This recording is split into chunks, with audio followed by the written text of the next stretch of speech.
Magandang tanong yun, ano? Kasi ako rin, yun ang unang reaction ko actually, no, na paano yun. But upon further reading, yung remanding naman pala is all about just humihingi lang yung Senado ng parang certification, no?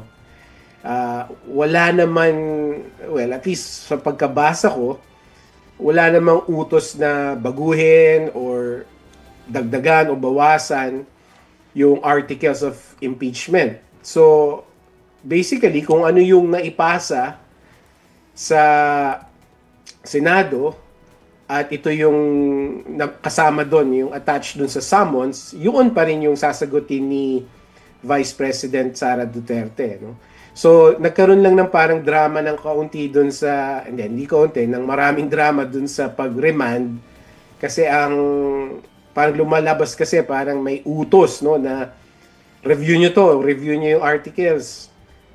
Pero kasi ang order is just to issue the certification na dumaan nga ito dun sa tamang proseso at ito ay constitutional. So, ang sagot ko sa tanong mo is ang sasagutin ni Vice President Sara Duterte is still the articles of impeachment na napadala ng House noong February.